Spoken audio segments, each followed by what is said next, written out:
So let's start today's webinar. This is a webinar series. This is the first part of the webinar. The idea is to disseminate information related to the power of evidence-based nutrition in healthcare. Basically, a lot of us are aware of it, especially the people who have joined today. But today's presentation is basically to set the context set the context with respect to evidence-based nutrition in preventive and therapeutic applications of the same. And before getting into the topic, let me introduce PAN. I'm a medical director with PAN. So PAN is nothing but Physicians Association for Nutrition. It's an international body. It's an NGO which was started in Germany. Now it's in different countries. We have started our operations in September 2022. So what we do is we train medical students, doctors, healthcare professionals on aspects of preventive and therapeutic potential of evidence-based nutrition. We empower healthcare professionals with effective tools and techniques to facilitate practical implementation of nutrition intervention in clinical practice. We promote and facilitate integration of nutrition education and professional training at the interface between nutrition and health medicine. We also involve in the international community in activities for furthering the know-how about the therapeutic applications of nutrition and also creating healthy eating environments. Some of these activities would be known to few of you guys who are already following our pages and our website. But it's good to follow these websites to see more and more activities coming up. It's not just that, they also have openings for doctors, which is coming up every now and then. So it's good to follow them. And I already mentioned that this is the Indian branch of PAN, and we commenced our operations in September 22. We are in the process of building the team. A lot of these openings will be advertised in our pages, actually. LinkedIn, we do have Facebook, Instagram, and we have a YouTube. And we onboard medical students, residents, doctors, healthcare professionals like nutritionists and other professional food scientists. And we are not restricted to a localized area. We are working across India and also across the globe. And medical students, we do work with them as, they do work with us as volunteers. And the doctors or the medical healthcare professionals can work with us in various capacities as volunteers, as collaborators, as partners, and also as full-time employees. And the idea of this webinar series is, as I mentioned earlier, to create awareness about what's going on in nutrition space currently, especially with regards to evidence-based nutrition. So I selected some of the topic which is relevant, but we can also have a discussion among ourselves in the group and come up with better topics or more interesting topics. So some of those topics selected are importance of evidence-based nutrition in healthcare, as I mentioned today, earlier. Today's session is basically dealing with, why this is important in the context of healthcare. That is like setting the context right. And deeper things we'll take it in subsequent sessions. Next will be the fundamentals and principles of evidence-based nutrition, which I will decide on the date and time and communicate the same. And what is healthy diet in the context of evidence-based nutrition? We are all like confused. We get confused. What should we recommend people, especially with respect to eating pattern? There are a lot of information out there, pseudoscience and expert science, and many, many other things to confuse us. So a bit of those in detail will be discussed, and the other topics, I don't want to get into the details right now. We will have a session for this to select the topic. And why is PAN important in today's healthcare and world at large? A lot of the people who are attending today, I'm sure that most of you would be knowing the importance of PAN type of an organization. Look, most of you are aware of lifestyle medicine, PCRM, Decisions Committee for Responsible Medicine, many of these bodies. So there is something which is coming up. So what is coming up? So we all know that there is a healthcare revolution which is happening right now. There is a paradigm shift in healthcare happening. The reason also we all know, evolution of modern living conditions gave rise to new set of challenges which were not there 20 or 30 years ago.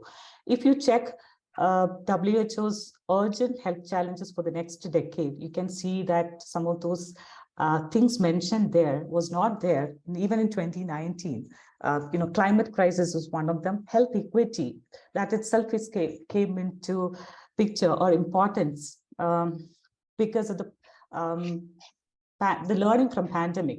What we have understood is a person who is sitting in a AC room or a billionaire is not immune from COVID if you're having people very poor conditions next to you. So its health equity is very important, especially in vulnerable settings.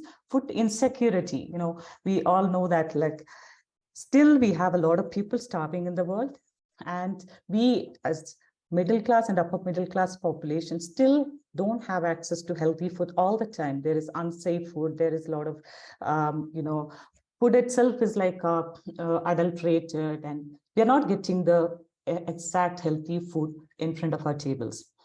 And definitely preparedness for pandemic is another one they have mentioned. Reimagining public health, because that is also an urgent need that we learned from the pandemic, experiences with the pandemic.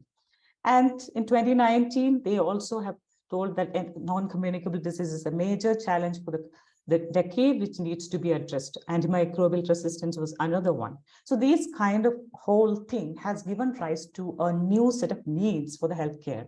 That is why all these movements are happening. And the paradigm shift has been accelerated due to COVID, because there were already existing emerging healthcare trends. But COVID-19 and its needs kind of accelerated the whole process. And it actually is revolving around health equity, environment, and sustainability right now. So this is just a pictorial representation of what's happening, what is the outcome of that. So we know that learning from COVID-19 is nothing but, the people who died of COVID or who got serious illnesses are with the comorbid conditions or NCDs. So preventative measure is very important for healthcare, or addressing NCD is the key to successfully navigate further pandemics. Then there is a field of epigenetics. A lot of them may not be knowing about it, but we'll have a separate session about what is epigenetics. So epigenetics, actually, the last 10, 15 years of research has strengthened the association between lifestyle factors, environmental factors, and genetic expression. So that itself, okay, science is saying that, your environment matters, how healthy you are. What you eat matters, how you sleep matters. So that kind of strengthened the association. So what happened is another set of needs came into the picture. People are focusing more on pre-symptomatic risk assessment and also risk mitigation than waiting for the symptoms to appear. I'm not saying the large segment of the society is still not aware of it, but at least 20% of the population is aware about it, and they are taking those measures actually. And another small segment of the society is getting into health span, longevity, anti-aging. There was a conference which happened in Switzerland around 3 weeks back. All the world billionaires, millionaires met with all the scientists to see what we can do to make this a reality. And nutrition plays a larger role there. Climate change and planetary health. Studies after studies and reviews after reviews says that our eating pattern, the way we live, has huge impact on our climate and planetary health. And planetary health is not, actually it is translating to our own health. When the planet is not healthy, we are not going to be healthy anymore. Definitely the whole thing has given rise to whole person care model. That means you're not looking at a person as one organ, one symptom. You're looking at a person as whole with all aspects of his lifestyle, his symptoms, and multiple other factors, and coming with a model which is patient-centric. You're not going to be giving a scare to the patient saying that, if you don't do the surgery, you will die tomorrow. You're going to have a discussion with them and, discuss with them and give the different aspect of care models, and then take a conscious decision, or you're giving the decision right to the patient. And what happened is the whole care model, it was not much possible maybe around 10 years back, but the technology advancement in the form of artificial intelligence, digital and telehealth technologies, kind of increased or made these things possible. Look at artificial intelligence, it kind of accelerated the research in medicine and nutrition. And you're getting real-time data. You can analyze it, interpret it, and put as guideline and give it to people to, or the healthcare professionals to implement it. Digital and telehealth technologies, look at these kind of whole care model. It is something not happening at the clinician's desk or the clinic all the time. It's happening at the dinner table of a person, or at the gym where he's going, or when he's traveling. So these kind of things are made possible because the guidance should be given when where the patient is actually. So that is made possible by the application of digital technology and telehealth technologies. So it's a huge transformation which is happening in the healthcare field. And these newer delivery models also gave rise to collaborations and new partnerships. And what will be the end result? It's happening. It's still in the infancy, or maybe like a early stage. So the end result would be health equity. Everybody will have access to healthcare, or affordable healthcare, and we all live a aspirational living instead of living in suffering, looking after people suffering. Rather, we will be looking at optimizing the health of people, looking at maximizing the potential of people. Actually, that's where healthcare is going right now. And sick care definitely will still have its demand, because not always health, lifestyle medicine or nutrition intervention works. Some cases it requires medical therapy or surgical procedures. So I just want you to see this news. I was just talking a lot about the healthcare revolution, but is it really true? Look at this kind of news which came up recently. John Biden administration announced 8 billion in commitments towards nutrition related issues. And Mayor Adams and a lot of these lifestyle physicians here would be aware of this. Mayor Adams has actually declared $44 million to offer lifestyle medicine foundational training for every New York healthcare professional or practitioner. He himself is a beneficiary of changing his eating pattern to a plant-based one. He was a diabetic. He brought that under remission. He had visual issues, and he was having major visual deficit, which also got corrected with that actually. So, and also you can see the nutrition report of 2022.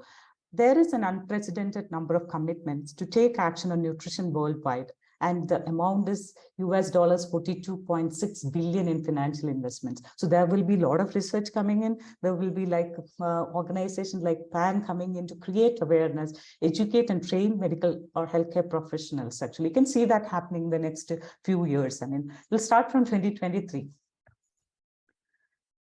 And when we talk about malnutrition, what comes to our mind? The nutrition is always a low-key affair for us doctors. We always think that nutrition is something which is to be managed by a nutritionist. We don't care about it actually.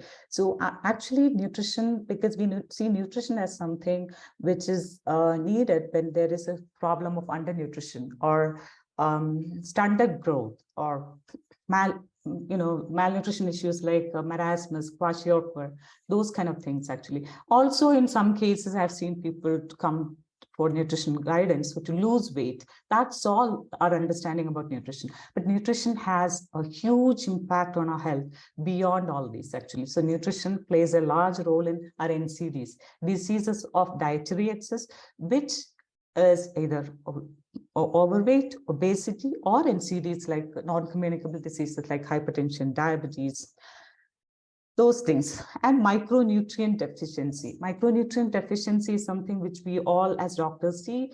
A person apparently look healthy and active, he's a gym goer, but he has many micronutrient deficiencies and related symptoms. Some of them we commonly come across in Indian context is vitamin D deficiency or iron deficiency, which affects 53% of the population. And so let me start with the non-communicable diseases. It is a major burden for the healthcare across the globe. If you check non-communicable diseases and its healthcare burden, 68% of the death globally is happening due to non-communicable disease. Yes, so in 2019 report, you can see that ischemic heart disease, stroke, chronic obstructive pulmonary disease, lower respiratory infections, neonatal conditions. Many of those conditions are the leading cause of death globally. It's not the leading cause. It's not only the leading cause of death, it also creates a lot of financial burden. It also creates a lot of disability in people. Many of us are aware that what is DALY? DALY is disability adjusted life years. NCDs cost over 50% of the total disease burden. Disability adjusted life years is nothing but, the number of years it's already the formula is given, years lived with a disability plus years of life lost. So that's what it is actually.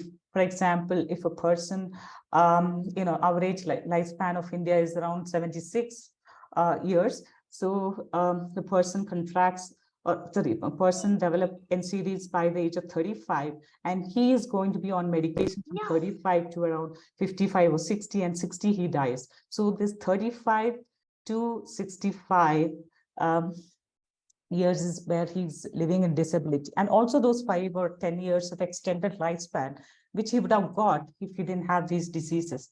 That together forms DALY. This part of it, all of us are aware that, some of us already would be suffering from some of these health conditions actually.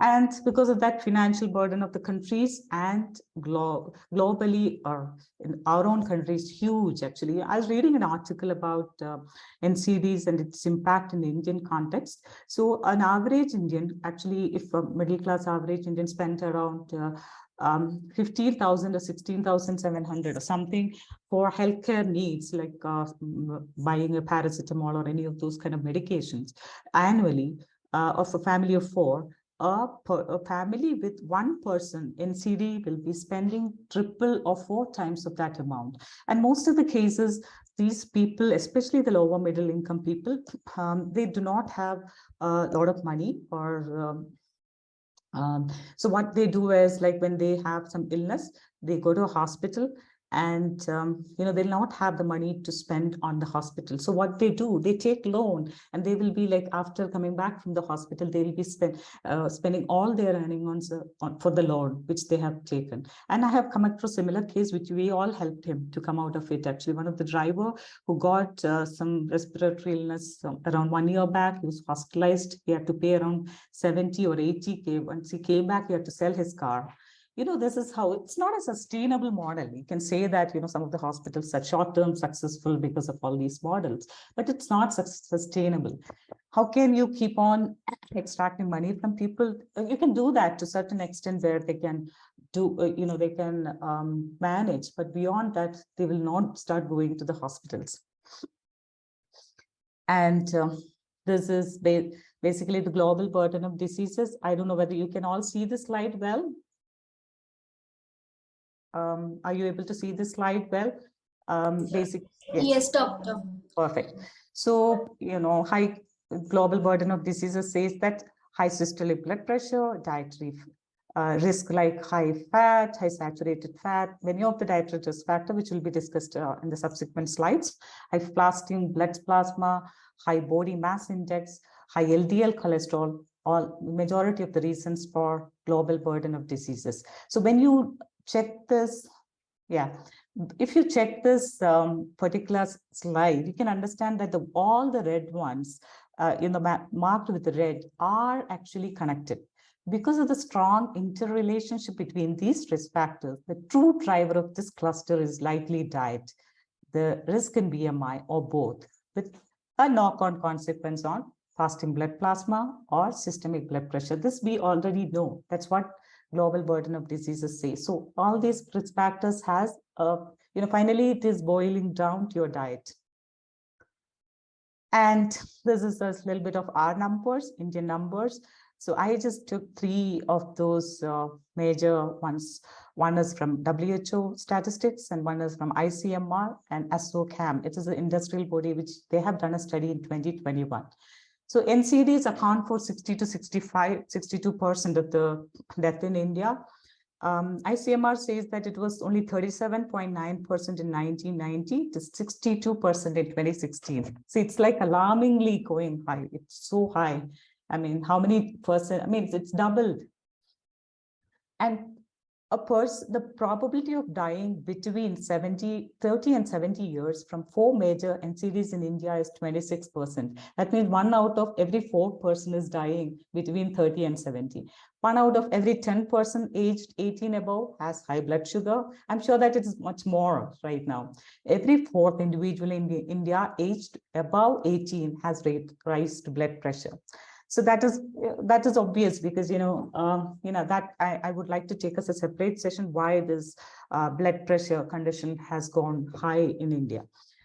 And ASOCHAM report says that incidence of NCD in India around 116 per 1,000 population. But the worst thing is, unlike the Western counterpart, the NCDs are affecting the people in the most productive years of life, which is between 26 and 59 years, actually. That's not just a health burden, it's also financial burden. It also affects the family's well-being. It affects the overall economy of the country. Why this? Yeah. The major causes of chronic diseases are known. WHO again. If these risk factors were eliminated, the ones which we already mentioned, at least 80% of all heart disease, stroke, and type 2 could be prevented. This is known to all of us, especially lifestyle physicians, but the new people, you would have come across some of the presentations, but it's nice to keep these things in mind. Over 40% of the cancer would be prevented.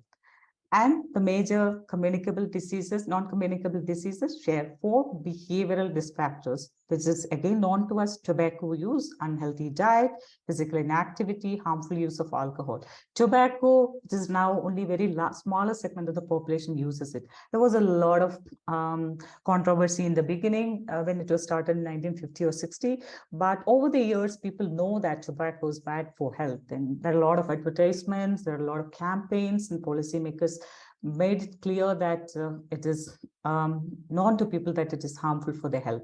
Physical inactivity, there is a large element of awareness, because you go to a physician, the first thing, if you're obese and having heart disease or hypertension, what he says is, go and lose weight and come back to me. But at least that level of awareness, and go and do some run, walk or join gym. You can see gyms sprouting all across our country. Every 2 kilometers, I can see a gym or a yoga center, or any of the physical activity centers. So there's huge element of awareness in that too. Alcohol, at least the concept of moderation has come into picture. A lot of people still drink for parties and other stuff, but still the best part is actually the concept of moderation is known to people. When it comes to diet, this is a major concern. There are a lot of controversies regarding it. There are a lot of information out there and pseudoscience out there. There are expert opinions there. There are a lot of books. But the worst part is the doctors who are treating patients with NCDs and other conditions which require a predominant dietary adaptation doesn't have the know-how or skill set to manage or to kind of guide people with this condition, or they're not equipped to address this with the right skill set and information. And also people get carried away with whatever is there in the internet. Any new fact comes, they take up that, and there is no proper guideline. So this is to be addressed. Sorry. This is what one of the quotes which I love in this segment. This is from Dr. Christian Barnard. We all know that is the first heart transplant surgeon. He has saved 150 people from heart transplantations, where people used to die within minutes due to heart attack during those times. But he's saying that if I had focused on preventive medicine earlier, I would have saved 150 million, which is very well known to us. And what is stopping us from doing it? Yeah, that is the first part, is the lack of right awareness, right knowledge, skill set, tools, techniques. These are the kind of things which we are lacking on. Proper guidelines, which is based on science and evidence. So what is happening right now? what we are doing, all of us, a part of it, all of us are responsible for it. Actually, there is a leak tap, which is giving water down, and the doctors are mopping the floor. And we are not addressing the leak tap. We are just mopping the floor. We keep on mopping. The blackest, the faucet or the tap is still leaking. That's what is happening with healthcare right now. This is one of the beautiful slide, which I got it from NCBI, is one study about, a hierarchy of causality of chronic diseases. You can see this, what we are addressing as healthcare professionals is actually the risk factors or the markers, which is basically high blood pressure, dyslipidemia, hyperglycemia, and hyperuricemia. We give medication for blood sugar reduction. So hierarchy of causality of chronic diseases, you can see, I already mentioned that the doctors, as doctors, what we do is we manage the risk factors, like the markers, like high blood pressure, we give antihypertensive, dyslipidemia, we give statin, we give insulin or oral hypoglycemic agents for blood sugar control.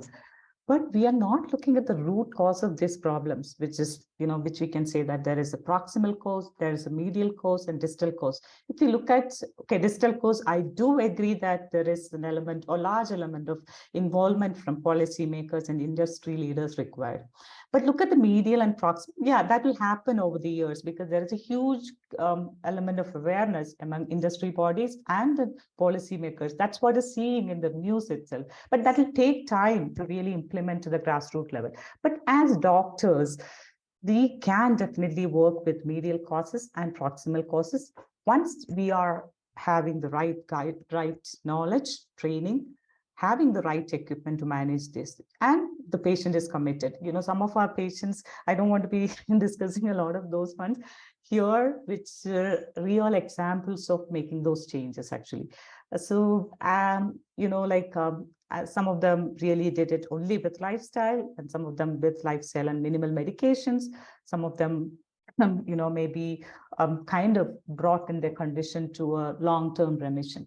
So this is where we need to be working on. This slide is a beautiful slide. What I can do is, we have your email IDs, some of these informations, and the link of those studies and the articles can be shared with you as an email. And again, dietary risk factors contributing to mortality globally. This is also, some of our doctors would have already seen these slides in some other presentations. This is taken from ResearchGate. The latest one in 2021 says that dietary sodium is a major risk factor. This is what I'm going to take as a separate session, why India has so much of hypertensive cases. And diet low in whole grains, low in fruits, nuts, seeds, omega-3 fats, fiber, these are all major reasons for mortality globally. That's what the study says.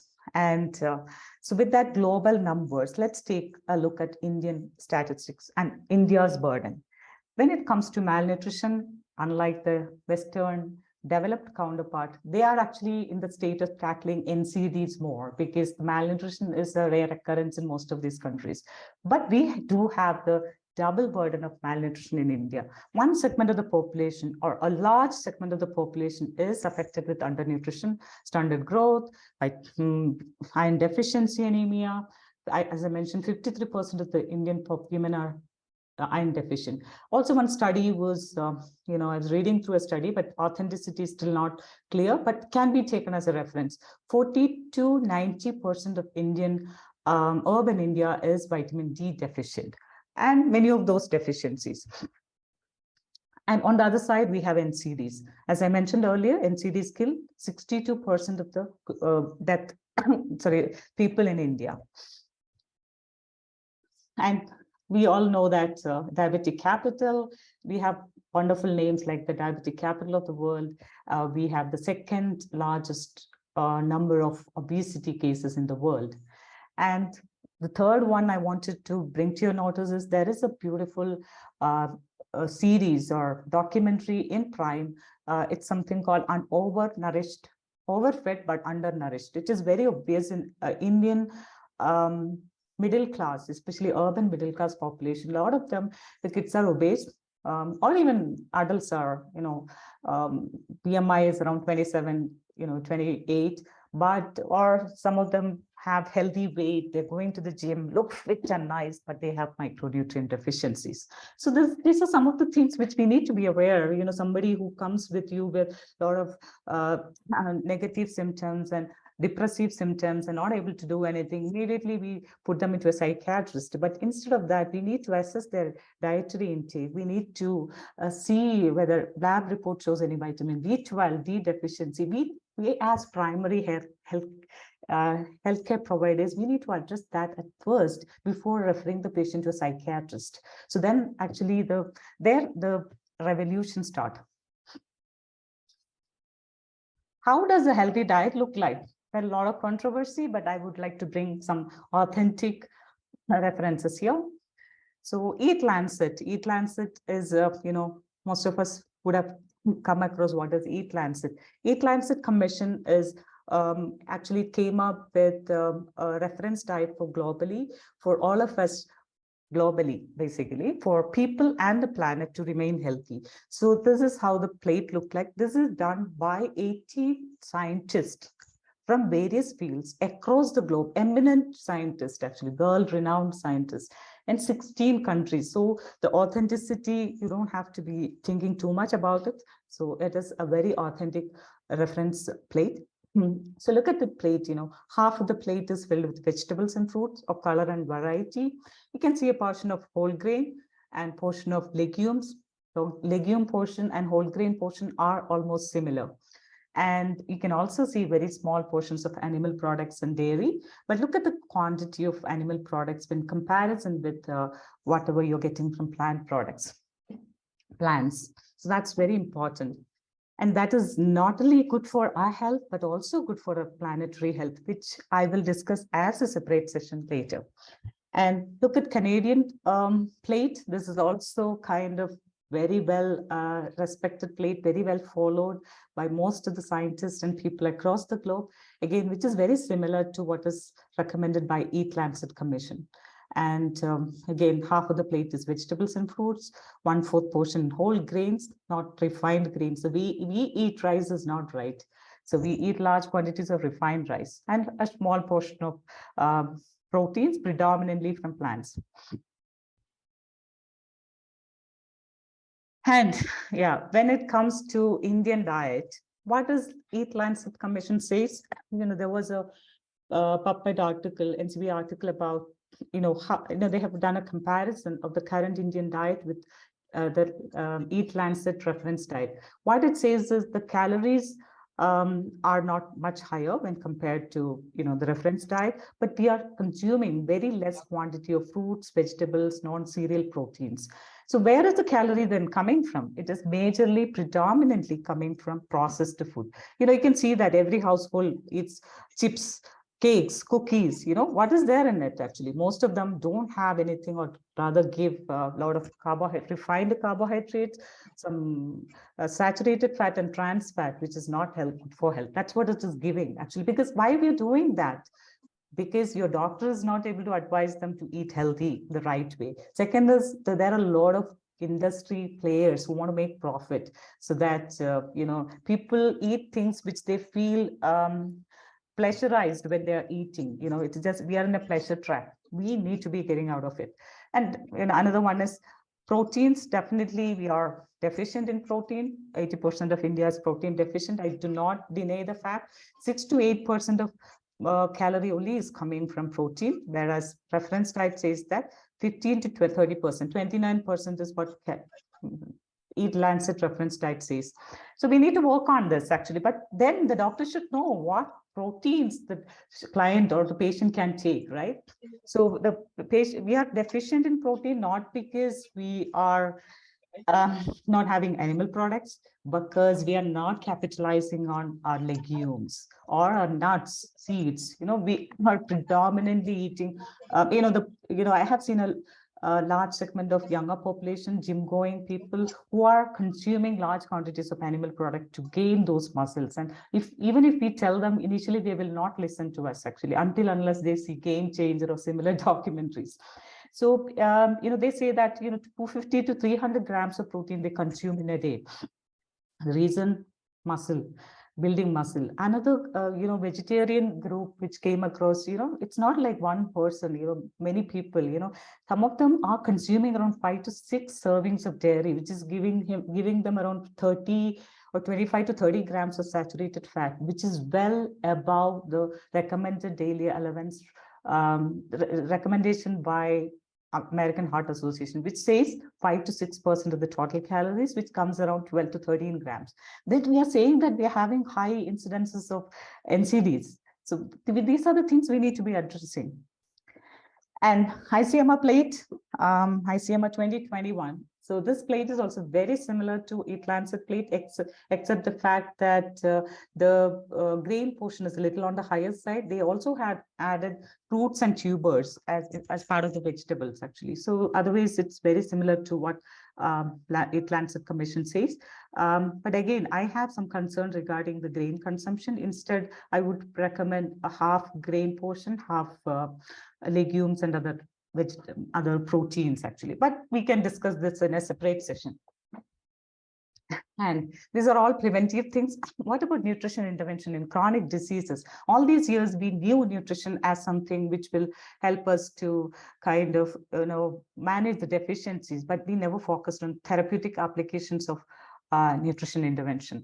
And I'm just brushing through this part because I'm going to take a separate session, a full-fledged session about all the studies which happened over the years.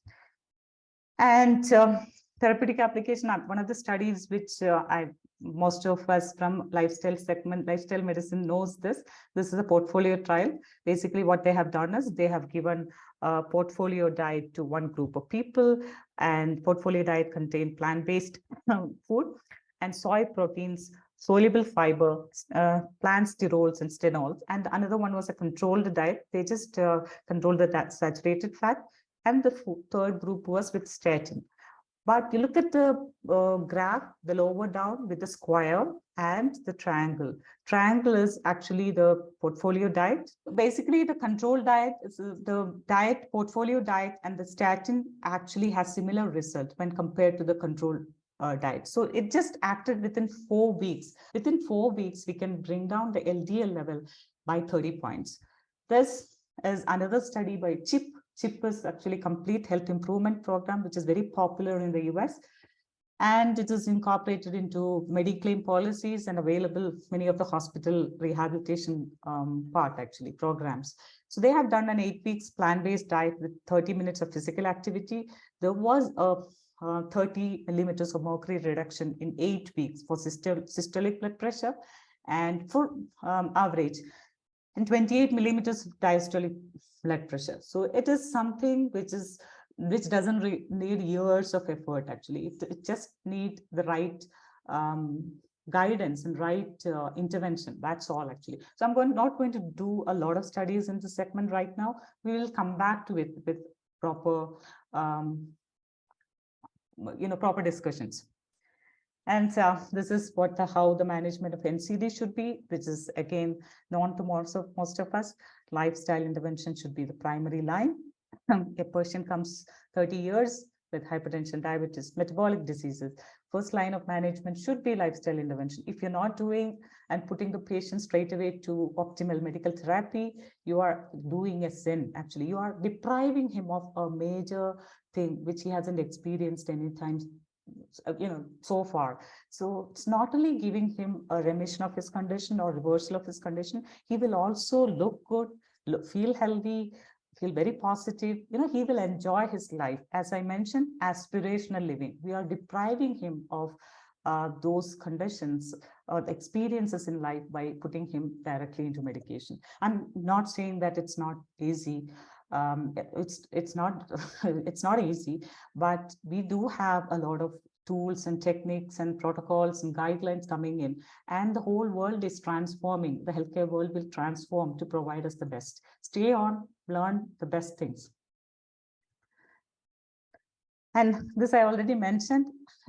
One part of the application would be on health span, longevity, and aspirational living, or health optimization.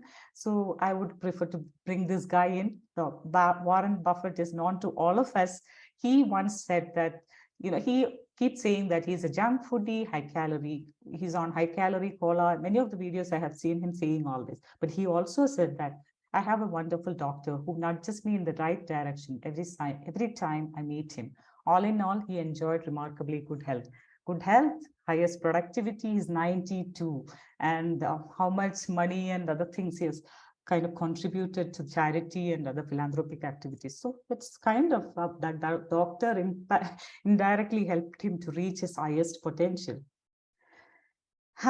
This is something, even our survey says that most of us are not aware that climate crisis is real, or is it really something fad, which has come up recently and all, actually, but this, again, I will take a separate session. Basically climate crisis, you see a lot of news every day, global water level crisis, flood everywhere, or Pakistan, wildlife crisis in Australia. All these things are contributing to health crisis. So what is happening when climate is warming and causing issues? It is indirectly translating to direct impact on our health. It's not just about injuries and calamities and infectious diseases, but also affects the overall well-being of us, making us prone for diseases, and there is scarcity of water, food supply, and we are not getting healthy food, and indirectly contributing to our food insecurity and related diseases. So as Dr. Tedros rightly said, the Paris Agreement is potentially the strongest health agreement of the century, because you also, as a doctor, has a part to play when you are guiding people to take up the right teaching choices, actually. So, but this agreement is known to most of us, I think, because this says that we need to bring down the global emission, global temperature increase by 2 degrees Celsius, while pursuing the means to limit the increase to 1.5 degrees Celsius. And 192 countries have signed this. India is a major part of this whole movement. I have seen Prime Minister doing the talk about this in few weeks back, actually. You can see in Niti Aayog, there is a huge, there is a new segment which came up with Shunya, zero emission and things like that. You can see that too. Pandemic risk, this part is, well aware. Everybody, not even healthcare professionals, everybody is aware that our eating habit and our lifestyle is one of the reasons for pandemic risk. And this definitely I want a different session, because the way we eat, the way we live, the way we eat is very well known to all of us, actually. The kind of food or the agriculture which happens in the world, and deforestation happens in the world, more than 50% of it is happening for feeding those livestock which is the reason for factory farming. And that is actually one of the reasons why spreading of zoonosis, deforestation, and climate crisis, and then a public health challenge or crisis. So it's all connected. You cannot just address one. If you're trying to address that, that means you're mopping the floor. You're not addressing the leak of the tap. So here I would say that food is the single strongest lever to optimize human health and environmental sustainability on Earth. Definitely, policymakers are doing a lot of other things like low emission cars and things like that. As part of the healthcare team, at the apex of the healthcare, as doctors, we can definitely do a larger part than just prescribing medications to be part of the bigger solution. Let's all actually decide, or let's all take a pledge that you will become a part of this revolution. By every time when a patient comes to you, take 5 minutes to counsel him to have right eating habit, even if he doesn't have any health issues. Yeah, so we are living at the right moment to change everything. As Thomas Alva Edison says, I do agree that this quote is not well authenticated as it's come from Thomas Alva Edison, but this is something which I love. So I just put it here. The doctor of the future will no longer give medication, but will interest his patients in the care of human frame, diet, and in the cause and prevention of disease. Such a beautiful thing. And that's the time. The future has already arrived. That's what we are seeing in the news. It used to be considered as a trend or a fad a few years back. Now all the policymakers, industry bodies, education organizations, everything is coming into the picture. Let's be the change makers. Let's be part of the bigger solution. And I think that's all I want to say today. This is the context setting. I will have a detailed discussion about evidence-based nutrition in the next session. The session and other details will be discussed in our webinar group. Thank you. Thank you for listening to me so patiently, all of you. Yeah, you can unmute. Hello? Hello? Again, it's gone. Hi, Regina. Yes, doctor, you are audible. Yes. It's all perfect. Hi. Hello? Yeah, I just want to stop share. Yes, we can be back. Yes. Yes, any questions related to this topic can be discussed, because any unrelated topic we can discuss when the topic comes up. Otherwise, it will be repetition. Yes. Did we record? Oh my God. Did we record this? Yes, it was recording. Still, it was recording. That's okay. That's okay. Yeah. Yeah. Anybody has any doubts, any clarifications, any discussions? Nice to see so many people joined, all of them healthcare especially. Wonderful. Did you take some pictures, Bhavani? Yes, doctor, I did. Thank you. And Thank we you have so some much. beautiful messages in the chat box. I Okay. think hope you can see those. Yes.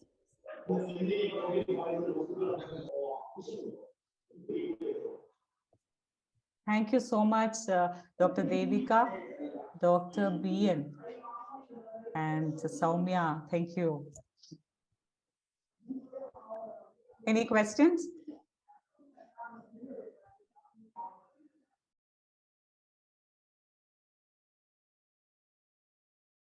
Thank you so much. Thank you for all your. Thank you. Yes, doctor. Can't hear. You're muted. You're muted. Thank you, Anurag. I'm Thank very you, good. Pavitra. Very good session, and I think it is a eye opener for, and even for doctors also. Thank you, Doc, so much, Doctor. You yourself is a beneficiary and a role model in this segment. So, yeah. Okay. Thank you so much Okay. for acknowledging that. Yes. Wait. Thank you. Okay. Yeah. Anybody else? Any doubts? Yes. Red Knot 9. Who is this Red Knot 9? Yes, Dr. Meghna Verma, we can give you a recorded session of this. We have recorded it and we'll put it up on YouTube. We will share it with you. I think Pavitra, B is Pavitra. Please ask the question. You are muted. I can't hear anything actually. Are you able to hear, Bhavani? No, doctor. Okay, that I see a hand here, but there's nothing coming actually. Dr. Bhavitra. Dr. Bijli. Oh yeah, Bijli, doctor, please. Yeah, please. Hi, Dr. Regina. Yes. Just have a question. I'm not sure if it's related. I just wanted to know from your experience, do you think the resistance for practicing, a lifestyle medicine or even counseling for nutrition, do you think the resistance is more on our side as doctors or more on the patient side? Beautiful question, Doc. Because, this I would like to answer with a reference from one of our PAN studies. We have done a survey which is basically, the survey was done by Decrypt. Around 300 doctors were interviewed, medical students, basically majorly doctors. So what we have understood is that resistance is majorly from the doctors. There is a lot of misconceptions about nutrition, and we do not have the knowledge and skill set or the the equipment, the tools and resources to manage it. So we are not confident enough to do that. So that is a major roadblock. But I think that is the initial phase. We are all smart, we all came through with high competitive things. With the right training and education, this can be overcome in the next few years, actually. And what common man, the medically lay people's problem is actually they are exposed to a lot of information because of the internet, and they are totally confused. And when they go to their doctor, each doctor will talk in their own terms with their own biases and preferences. So they're totally confused. So that is a phase, that's a phase of any field goes through that phase, and then there will be a lot of discussions and guideline formation, and there will be clarity, which will happen over the next few years, is what I am expecting. So that is true. What you said is exactly true. Yeah. Yes. Thank you. Yes. Anybody else? Any questions?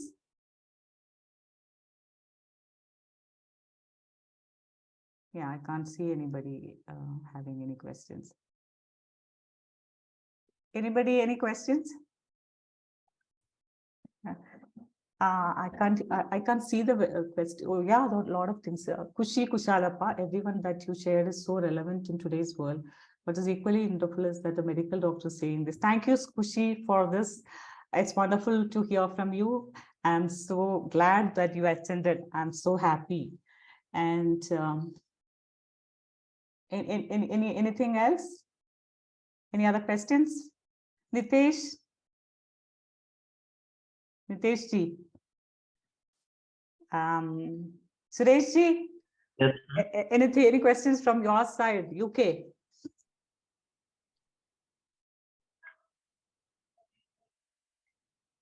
No, I don't have any questions, but I thought the presentation was wonderful. Oh, was done perfectionly. Oh, thank you so much. Nice to hear that from you, Suresh ji. So I would like to bring you one of those days to talk about your lifestyle intervention. We will discuss that actually. It would be wonderful for the doctors to hear your story. And there is 7 out of 10 leading cause of death worldwide is due to nutrition deficiency, cleverity. But what is still lacking is the healthcare professionals delivering right eating practices. That's true, Cleverity. That's what I was telling, like healthcare is going through a transformation, a revolution is happening. That initial phase, there will be a lot of unclarity and a lot of deficits, because we need to gain the knowledge. We need to have more studies coming in, more data, and that has to be translated into guidelines and practices. That's going to happen in the next few years. And also you can see in this today's session, 90% of them are doctors. So that itself shows that the willingness from our side to participate in these activities and gain knowledge. So that is going to happen, actually. I'm sure that that's a problem, but we will be addressing this in due course of time. And Dr. Sanchita, thank you. Anybody else? So thank you. I couldn't pronounce your name. It's a Sushi Machali. Any other questions? If there is no more questions, we will stop it right now. And, we will be sharing a PDF with all these linked to those studies and some slides, so that you can also talk to people, or whenever you get a chance to talk to people, you can use these things. Okay, this is Pavitra. This is a good question. So as a healthcare practitioner, how do we make sure that we strictly stick to the evidence-based nutrition with the advent of pseudo-scientific practices and social media influences? So this is one session I was talking about this. We will be coming up with that. The next session is basically the fundamentals and principles of evidence-based nutrition, which will be discussed in detail. So that will address a large part of it, but this is an ongoing webinar, so we can bring out some of these points and discuss this further. And also PAN has some experts globally, some of them really worked on nutrition across the globe, like the one doctor from South Africa, one from America. We have many of those people actually. So we can bring some of these people and we can talk about, their own experience in those part of the world. America is far advanced with respect to lifestyle medicine intervention and nutrition intervention. So we can bring in those experience from other part of the world too. And PAN is really a global organization, so we can see the experiences across the globe. And Dr. Amit, thank you so much. Any other thing? If it's not there, oh yeah, so there's Kavirasi, there are certifications. These information regarding certification of nutrition intervention and other details will be discussed in due course of time. Right now, let's learn the basic fundamentals and then actually we go from there actually. Is there any other questions? If there are not many questions now, we can stop it because it's already 8:37. I'm so happy that you all stayed back till the complete session got over. Thank you so much. Thank you. Can we? Thank you. Thank you so much. Thank you, Tansir. Thank you, ma'am. Thank you, you. ma'am. Thank you. Thank you so much. Vinu, thank you. Yeah, I'll stop this now.